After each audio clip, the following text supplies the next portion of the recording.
I've seen the product of what happens when you let people into your space that are actually energetically cluttering what you spend so many years trying to unclutter. But my question to all of you is, how can you implement that into your life? Not saying that you have to not let people into your home, right? Not what I'm saying at all. But how can you maybe start to be a little more mindful of who is in your environment? Welcome to Evolve Ventures, where we are making evolution possible for growth-minded humans through vulnerable lessons, stories, and technology. I'm your host, Bianca Thomas. And I am your host, Emilia Smith. Welcome back for another episode 132. Who are you letting into your space? If you haven't listened to our last episode, please make sure that you go and listen to that, because all of these are building on each other. And I think that the more awarenesses we can have and bring into this conversation, the better off I deeply believe we will all be. So as we get into this, Bianca and I are going to share a little bit about our stories around this concept of the who. Who are you letting into your space? Because what we found is that the more you can be mindful of the impacts of who you let into the space, the better off you are to kind of choose the future that you will have and the people that you surround yourself with. And so much benefits come with that. So we hope that you can kind of look after this episode at your life a little bit more mindfully and in a way that can serve you. Yeah. So I moved into this new apartment about a year ago. It's actually been, I think it's actually been exactly a year. Is it today? I don't know. I don't know the exact date. I got to look into it. Girl, I'd have that on my calendar. Come on. I don't know when celebrate. It is. I'm gonna look it up. I have a video of the day it was, because Matt and I, the setup of what it took to get all of my stuff from that other apartment to here and what we had to do in his truck was ridiculous. But anyways, about a year ago, sometime around this time, I moved into this new apartment. And over the last year, I've been setting it up. I've been really making this space my home. I'm refurnishing. We talked about this in a previous episode. Yeah. I'm refurnishing my office space, my living room space, just the entire area. And most people, what they do is when they move into a new space, they have a housewarming party. They have people come over. They invite their friends. They invite all sorts of people over to their apartment to, see the space and, to welcome them into their new home. And normal people have friends over their apartments and, they actually spend time with people. So me being a freak of nature, I've been in this apartment for a year, and there's only ever been 2 people that have stepped foot into this apartment. Kevin, my friend who used to live here, and my physical therapist who was doing body work on me. I haven't had a single person step foot into this apartment. And I know that's ridiculous. I know it sounds insane, but bear with me for a second. I'm not assuming and I'm not suggesting anyone else needs to do this, right? I'm a freak of nature. I understand that. But the reason why I've been super selective about who I allow to come into this apartment is because the people we allow into our environments and into our lives significantly impact and affect the quality of our life. We've all heard the phrase, you are the combination of the 5 people you spend the most time with. Well, I know the detriment of what it's like when you let the wrong people into your life. I know what it's like when you care about people so much, but they are truly ruining you, or they're just not good for you and you can't see past it. And so maybe I've gone a little extreme, but I'm extremely particular about who I allow to come into my environment because of that fact. Because I know the negative detriment of it, because I know what the wrong person can do to an energetic setting And I know for me, if I'm surrounded by the wrong people, it takes me days to get back on track. And my system is so set up to where I really can't let that happen. So I'm a freak of nature. I get it. But my question to all of you is, how can you implement that into your life? Not saying that you have to not let people into your home, right? Not what I'm saying at all. But how can you maybe start to be a little more mindful of who is in your environment? Who you are allowing into your space, who you are allowing to have an energetic influence on you, and not like woo spiritual energy type shit like that, right? If you've been listening to this show, you know Emilia and I never say anything that's not backed by science and data. There's always a reason under what we're saying. But I think we all have had an experience of being around the wrong person, even if it's just for a couple of hours, and it completely throws us off. So to all of you out there, to everyone listening, how can you start to be mindful of that? And I know Emilia's done an incredible job of this. I've honestly been able to do a lot of the stuff that I've been able to do because of her. I fully give her the credit as she's sitting there flexing over there like, yo, keep bolstering me. I know I'm amazing. Take it in. I'll take that in for sure. Because you know what I'm saying? This has been the hardest and easiest journey of my life. This has been the story of my life, being mindful of who the F is being let into my space. That's been such a challenge, B. And you know, like it's to the point where, you know, you're saying that you're a freak of nature, but at the end of the day, you're just honoring what you value. And I think one of the hard truths that we'll look and peek into in this episode is the fact that not everyone values what you value. And that is it's honestly one of the hardest truths to realize, because you think that all of these people that you know, love, and care about know, love, and care about you in the same way that you might care, love, and know them. And that's just not the reality. And a lot of that was a mouthful, huh?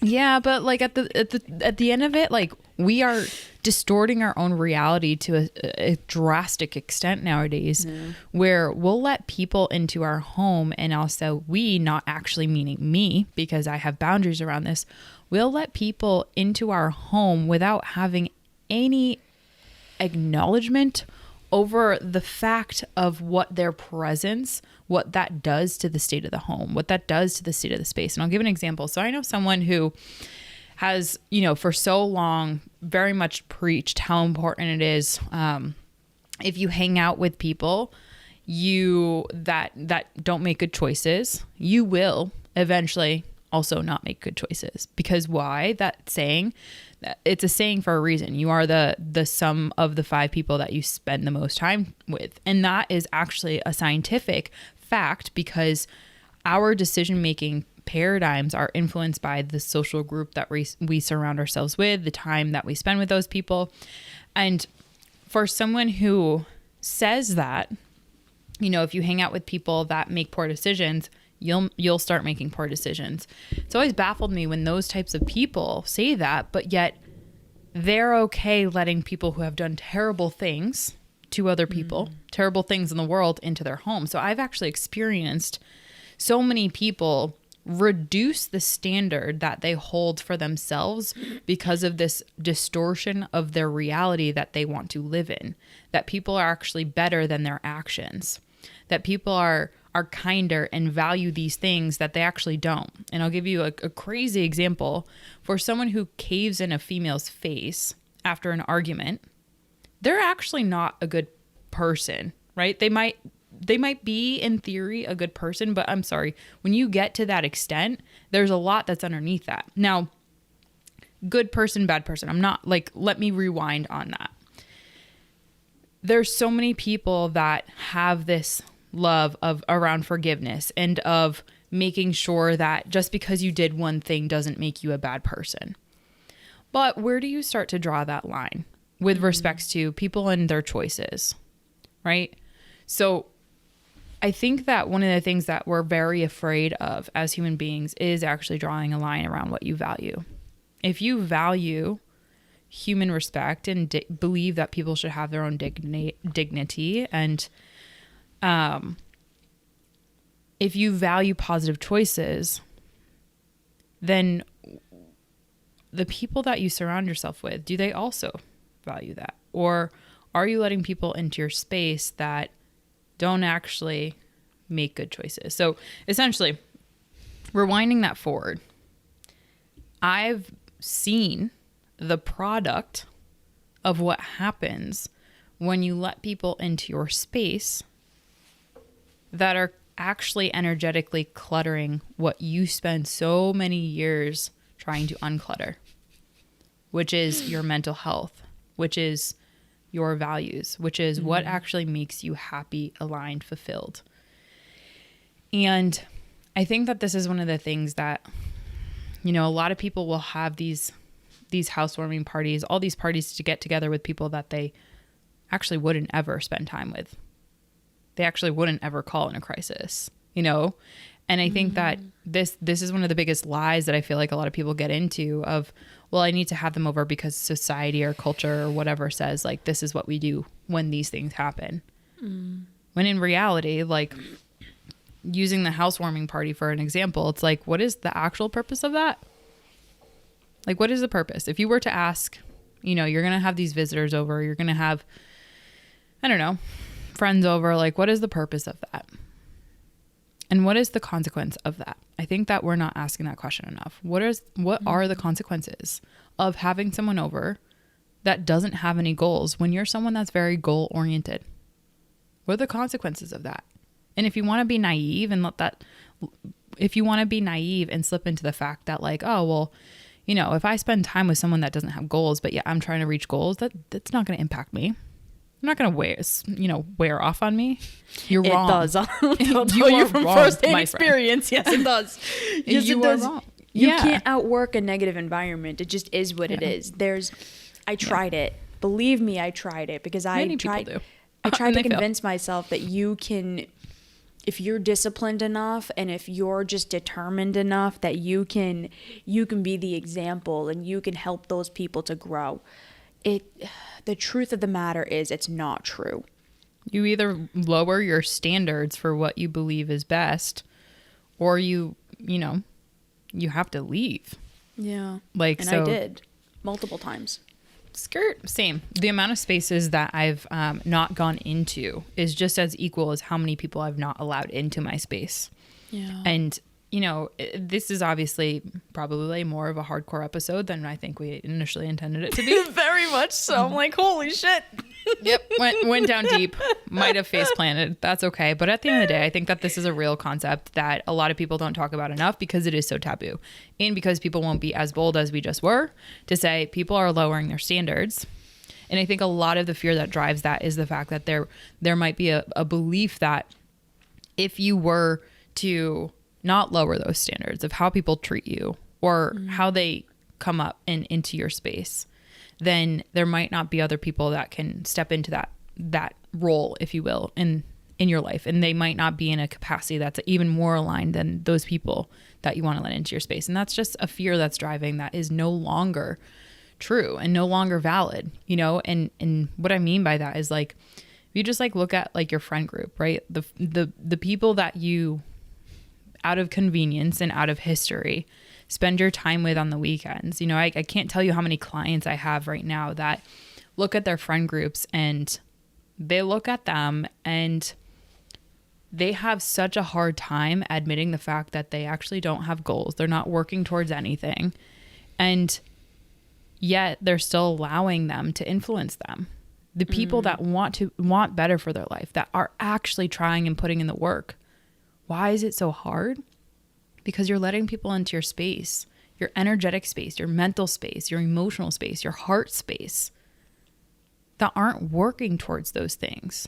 It's like trying to swim upstream. It doesn't work that way. And there's always like an identity crisis that kind of happens with that. And I think that that's important. You know, you can't just be naive to the fact that people that don't have goals or dreams or want what's best for the world and like a better life, like they're going to be okay being the company in misery. They're going to be okay not striving towards anything. That's the cold hard facts. So, all right. This obviously has been something that this has been hard for me, honestly, because at the end of the day, like, I see so many people being so naive to this. Genuinely. Same. That's why this is, honestly, I think I got somewhat triggered in this episode. I was going to say, you were kind of cutthroat, but like, Very cutthroat. I think you needed it though. You were some pent up gunkies all up in there. I got gunkies, guys. My goodness. I'm sorry if that, triggered and it went way too to the throat to those people who weren't ready for that. But like, man, if you want to know someone that's really seen how naive people have been to this, I think I'm your first gal that you can take a look at. Like how many people I've seen just be so naive to the fact of who they're letting into their space is actually making them nosedive faster in their trajectory than any other factor in their life. I'll take full ownership too. Like I was someone who let that happen.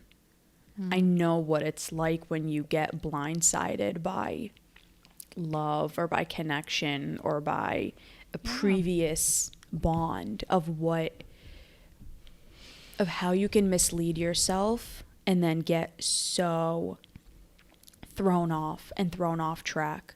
So final takeaway for everyone out there. I know we kind of went hard in this episode.